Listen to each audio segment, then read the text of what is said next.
Ceci est un livre audio autogénéré par Google. Introduction. Claudine Hermann.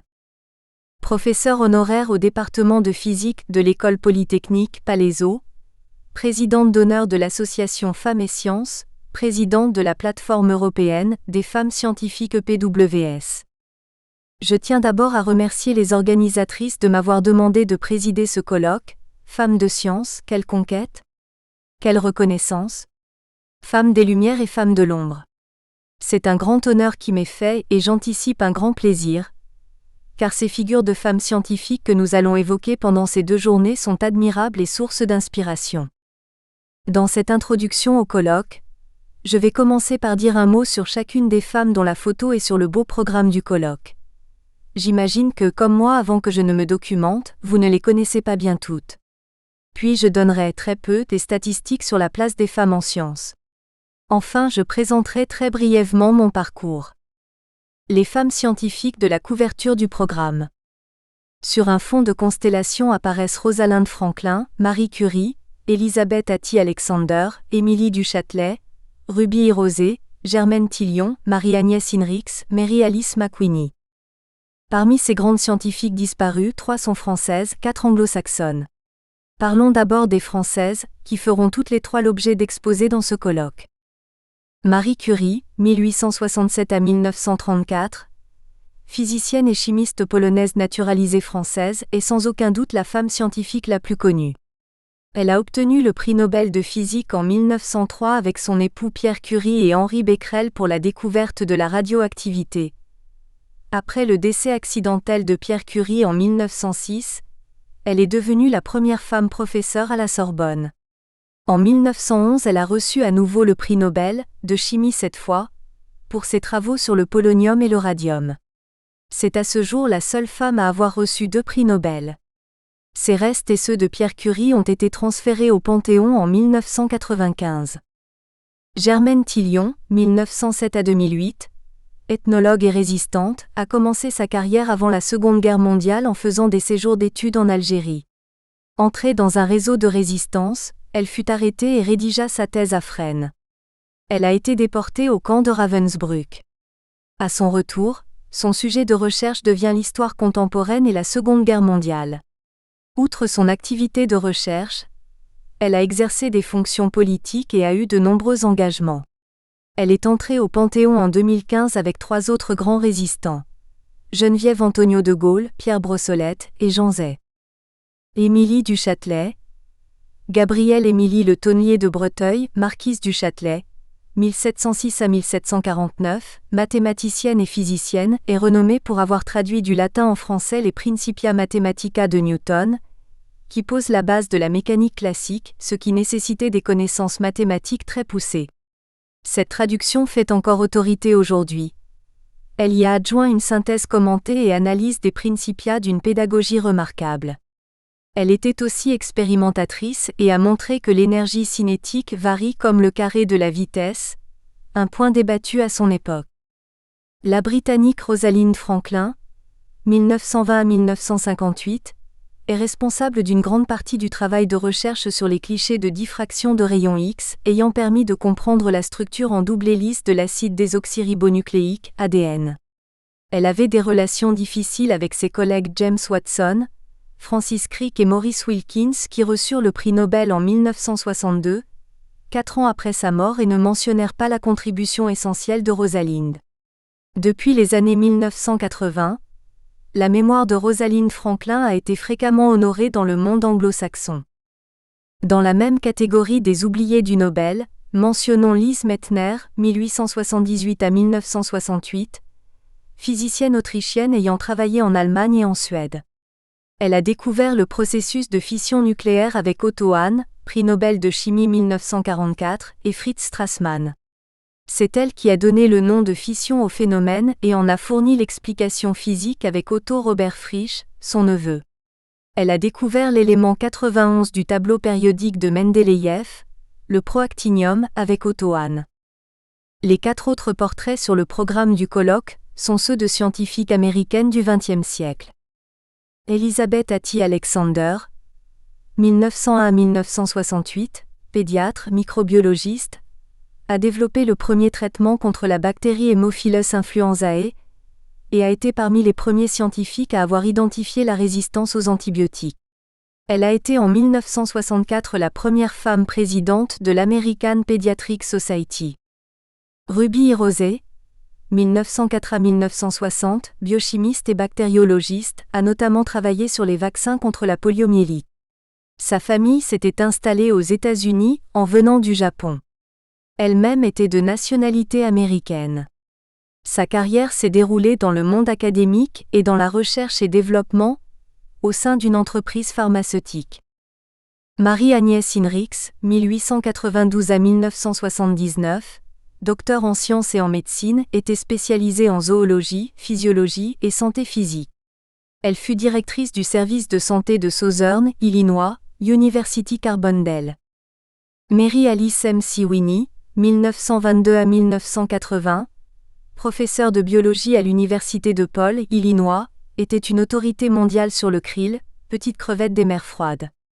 En 1972, elle fut la première femme responsable d'un navire scientifique et en 1974, la première américaine responsable scientifique d'une station de recherche en Antarctique. Une montagne de l'Antarctique porte son nom. Ces portraits ne représentent que quelques femmes, il y en aurait bien d'autres de diverses disciplines, de pays différents, au profil très intéressant, certaines ayant des parcours européens. Citons par exemple Maria Sibylle Merian, 1647 à 1717, pionnière de l'entomologie, allemande ayant travaillé aux Pays-Bas et à l'apostrophe. Astronome Caroline Herschel, 1750 à 1848, allemande ayant travaillé en Angleterre. Quelques points généraux à propos de ces femmes, scientifiques remarquables. Ce n'est pas un hasard si parmi ces portraits se trouvent beaucoup d'anglo-saxonnes. Depuis des décennies, des efforts ont été faits en Grande-Bretagne et aux États-Unis pour mettre en valeur les femmes scientifiques du passé. Par ailleurs, excepté Marie Curie qui est restée célèbre, des femmes scientifiques françaises ont été connues autrefois de leur vivant puis oubliées. Il a fallu l'obstination de certaines et certains pour les faire redécouvrir. Dans le cas d'Émilie du Châtelet, ce sont Élisabeth Badinter, en particulier par son livre Émilie et l'arrière-arrière-petit-neveu d'Émilie, Henri-François de Breteuil qui l'ont fait sortir de l'ombre. Un autre exemple typique est celui de Jeanne Villepreux-Power, 1794 à 1871, bergère corésienne devenue pionnière en biologie marine, scientifique reconnue au niveau international de son vivant, redécouverte par des historiens locaux et dont une association fait la promotion. Quelques données sexuées. Pour que les femmes scientifiques ne se réduisent pas à quelques cas exceptionnels, il faut que les femmes aient accès aux études supérieures, ce qui, selon les pays d'Europe, a été possible à la fin du XIXe siècle ou au tout début du XXe siècle. Pour avoir une idée précise de la situation actuelle, et permettre une prise de conscience, des statistiques sexuées sont indispensables. Au niveau européen, la Direction générale Recherche et Innovation de la Commission européenne publie tous les 3 ans le recueil de données sexuées Chi-Figure, littéralement des chiffres sur elles, sur les femmes en sciences en Europe et dans les pays associés au programme cadre de recherche et de développement européen.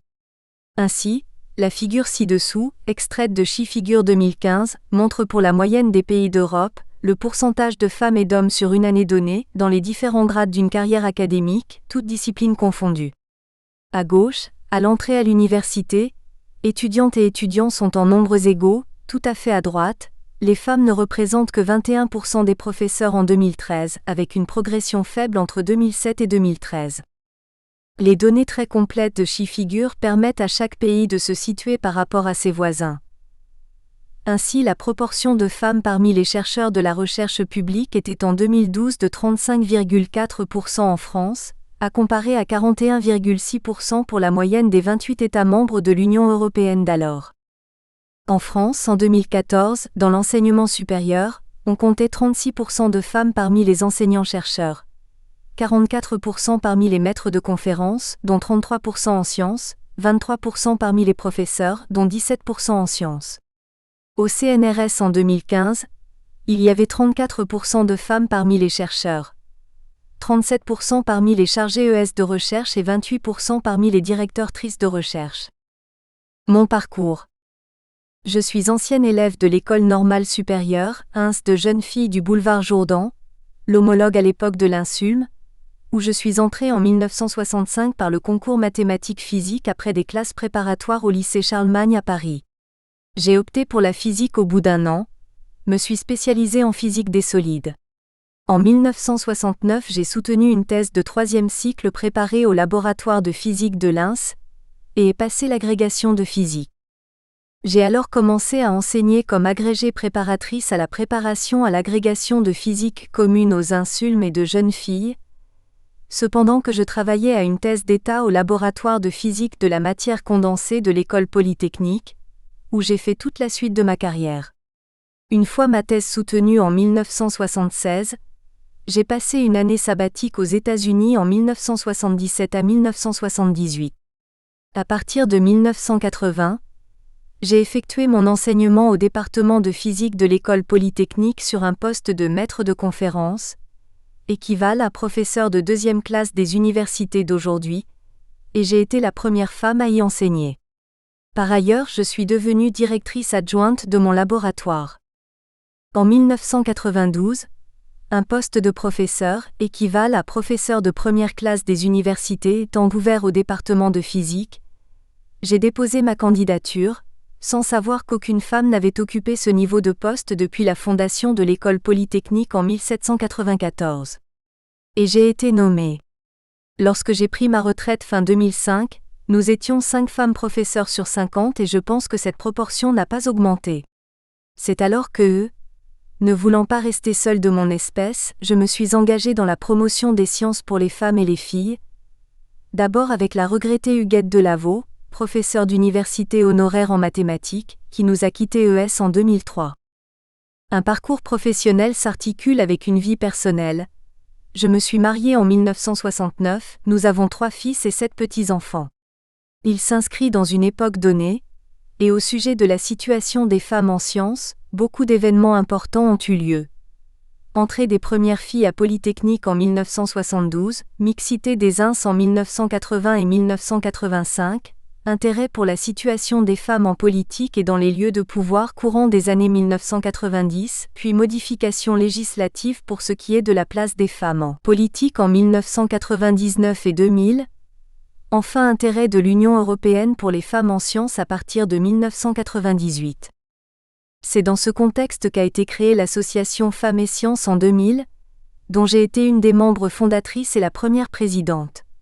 J'en suis à présent présidente d'honneur.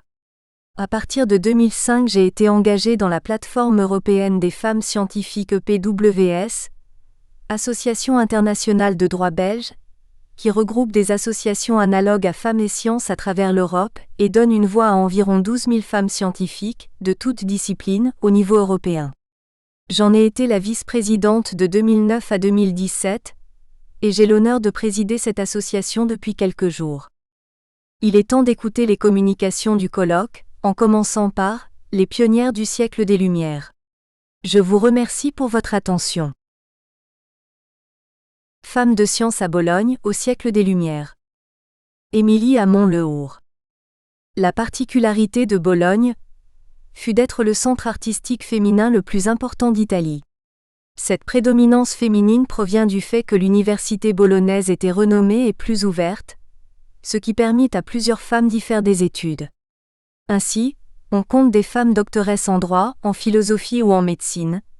Cependant, les sources bibliographiques concernant ces femmes relèvent tantôt de la légende, tantôt d'une périphrase. Plusieurs femmes, donc, semblent avoir enseigné à Bologne à partir du XIIIe siècle. Accorsa, fille du professeur de droit Accorsio, aurait partagé la chaire de son père au milieu du XIIIe siècle. Bettisia Gozzadini, 1209 à 1261, qui dispensait des cours à l'université et sur les places publiques, fut diplômée et nommée docteur en droit. Madonna Giovanna Buonsignori était la fille de Matteo dei Bianchetti et l'épouse du docteur en droit Buonsignor dei Buonsignori. Elle connaissait le latin, le grec et s'intéressait à toutes les sciences. Novella d'Andrea, morte en 1333, citée par Christine de Pisan dans la Cité des Dames, restait dissimulée derrière un paravent pendant les cours afin de ne pas perturber les élèves par sa beauté. Selon une source plus récente, Novella d'Andrea était plutôt voilée pendant qu'elle dispensait ses cours. Elle renonça à ses prétentions intellectuelles et professorales après son mariage avec John Caldesimus. Sa sœur, Bettina d'Andrea, morte en 1335, enseigna le droit et la philosophie à l'université de Padoue. Les femmes pouvaient assister aux cours, mais restaient cependant une minorité, comme le prouve un fragment sculpté de Pier Paolo d'Almasaigne pour le sarcophage de Giovanni da Legnano mort en 1383, sur lequel une jeune femme est assise devant un pupitre parmi de jeunes garçons. Science et lettres se confondent, et l'on voit émerger un groupe de femmes instruites dans l'un ou les deux domaines. Bettina Sangiorgi et Giovanna Bianchetti enseignèrent respectivement le grec et le latin au XIVe siècle. De sources plus sûres, Theodora Chrysolora fut professeure de grec. Dorothea Bocchi, 1360 à 1436, est connue pour avoir été la première femme médecin. Giuseppe Betusi lui consacra un paragraphe dans ses additions à l'ouvrage bocassien des Dames de renom, assurant qu'elle recevait une rétribution pour ses cours. Au XVe siècle, Isotta da Rimini et Isotta Nogarola se distinguèrent en tant que femmes de lettres. La première fut l'épouse de Pandolfo Malatesta. La seconde excella dans la poésie mais aussi dans les sciences. Une autre exception fut la bolognaise Anna Morandi Manzolini, 1716 à 1774, contemporaine de Laura Bassi, elle-même mathématicienne et physicienne. En 1740, Anna Morandi épousa Giovanni Manzolini, séroplasticien, et s'attela à travailler elle aussi la cire en collaborant avec son mari jusqu'à la mort de ce dernier en 1755. Par la suite, elle se spécialisa dans la réalisation de cires anatomiques sur les organes des sens et en obstétrique. Autodidacte, elle s'instruisit grâce à divers textes scientifiques dédiés à l'étude de l'anatomie, et pratiqua elle-même la dissection sur des cadavres, mettant en évidence les détails grâce à l'usage du microscope. Elle réalisa un imposant autoportrait en cire exposé dans le musée du Palais Poggi, qui la représente en train de disséquer un cerveau en tenue élégante et soignée, la rapprochant des autoportraits féminins traditionnels d'un côté, et cultivant le paradoxe du féminin masculin de l'autre. Au XVIIIe siècle, les femmes avaient connu une certaine émancipation. Même si mariage et maternité restaient les pivots de leur existence, elles jouissaient à Bologne d'une plus grande liberté intellectuelle que dans les autres villes, ce qui profita à quelques femmes de science. Laura Bassi, 1711 à 1778.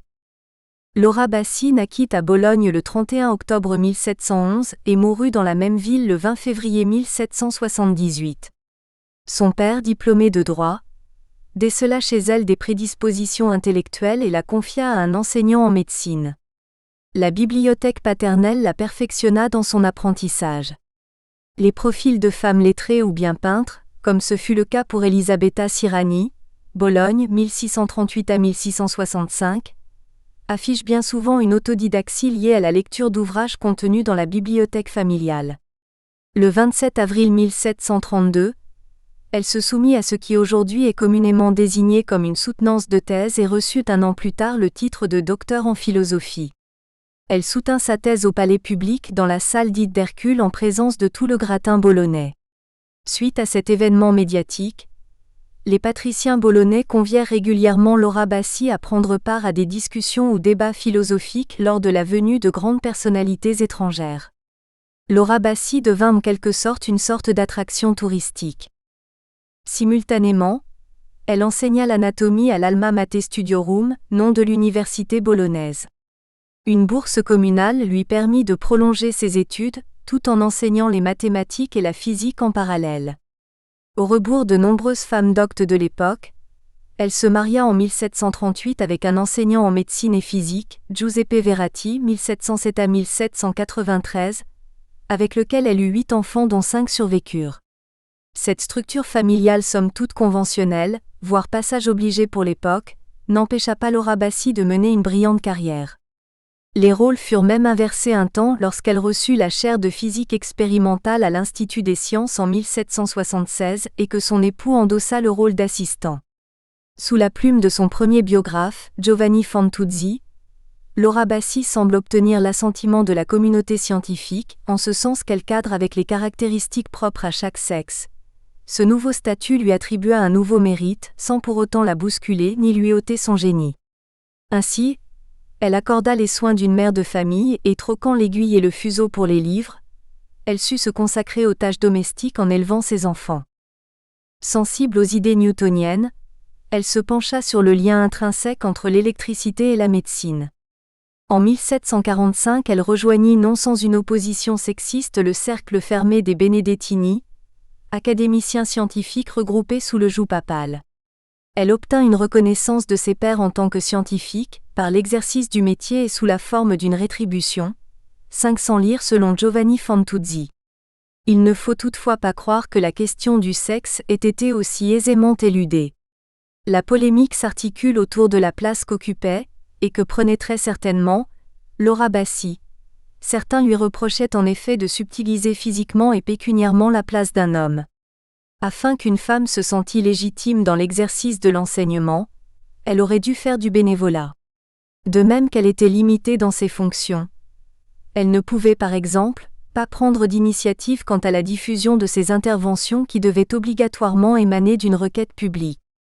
Le suivi d'un doctorant n'était pas non plus possible. Au moment où elle surpassa son maître, Gaetano Tacconi, une tension s'instaura entre eux. Et pourtant, quand cela se produisait pour un homme, phénomène relativement normal et attendu, on pensera à Giotto ou Léonard de Vinci, le fait que cela fût une femme posait problème. Laura Bassi ne publia pas, mais produisit des dissertations orales exposées au sein même du siège de l'Académie des sciences. À propos de la compression de l'air, 1746. À propos des petites bulles qui se forment dans les fluides, 1747 et 1748. À propos de l'évacuation de l'eau par les trous d'un vase, 1753 et 1754. À propos de quelques expériences en électricité, 1761. Prodrome d'une série d'expériences à faire pour perfectionner l'art de la teinture, 1769. À propos de l'électricité, vengeresse, 1771. À propos du feu et de la facilité des différents fluides à le recevoir, 1775. À propos de la relation entre la flamme et l'air fixe, 1776. À propos des propriétés de nombreux corps qui, en retenant la chaleur plus que d'autres, retiennent d'autant plus l'électricité, 1777. À propos de la compression de l'air. À propos de problématiques hydrométriques. À propos de problématiques mécaniques. À propos de l'introduction des fluides dans l'air. Avant tout une femme de terrain, Laura Bassi privilégia l'oralité à l'écriture, la pédagogie à la littérature, ce qui l'oppose à sa consoeur Maria Gaetana Agnesi, écrivaine. Elle enseigna à 3 endroits. L'Université de Bologne 1732 à 1778, le Collegio Montalto 1766 à 1778, et l'Institut des sciences 1776 à 1778, attestant ses compétences et sa renommée locale importante. 2 étudiants la surnommèrent justement Mia Venerata Maestra. Le mariage légalisa d'autant plus son activité privée d'enseignante et justifia l'ouverture conjointe d'une école laboratoire en 1749 où bon nombre d'étudiants prestigieux furent instruits par Laura Bassi. Ses fils intégrèrent le cercle estudiantin, à l'inverse de sa fille unique, Katrina, qui préféra les ordres. Alors que la transmission artistique se faisait dans l'atelier paternel pour les femmes peintres, on assiste ici à une éducation institutionnelle de la part de la mère éclipsant toute référence maternelle dans le sens originel du terme. Ce schéma inversé met en évidence que le milieu scientifique demeurait un domaine exclusivement masculin, comme le révèle Giovanni Fantuzzi. Cette illustre femme, honneur de notre siècle et de la ville de Bologne, et les occupations viriles de Laura n'étaient pas connues. Le biographe nous apprend que les débuts de Laura Bassi se firent à huis clos, dans l'enceinte domestique, et qu'elle conserva le secret afin d'éviter très probablement une censure. La fortune de Laura Bassi atteignit un niveau européen, avec une prédominance française. En 1732, un recueil de poésies élogieuses donna l'occasion à des érudits, sénateurs, nobles, hommes et femmes confondus, des religieux bolonais de faire défiler les noms de toute une théorie de femmes antiques. Minerve est ainsi évoquée à plusieurs reprises, associant les femmes d'esprit aux guerrières. Un poète la définit comme vergine, fécondée par l'esprit, l'intellect. Cette virginité récurrente dans les écrits sur les femmes de lettres, artistes ou scientifiques célibataires apparaît comme la condition sine qua non à la reconnaissance de leur génie, comme si par le fait de garder le corps intact influait sur le talent. La notoriété hors les murs de Laura Bassi est relativement fournie. De nombreux érudits lui consacrèrent un paragraphe lors d'un séjour à Bologne, démontrant qu'elle était incontournable quand l'on passait par la ville émilienne. Les Français Jean-Antoine Nollet dans ses lettres sur l'électricité 1767, Jérôme de Lalande dans son récit Voyage d'un Français en Italie 1769, Espagnol José Ortega dans une correspondance datée de 1757, l'historien de la musique anglais Charles Burney. À l'annonce de son décès, le Journal de Paris lui rendit un bel hommage, tout en soulignant la rareté des femmes de science, Laura Bassi est en ce sens une exception.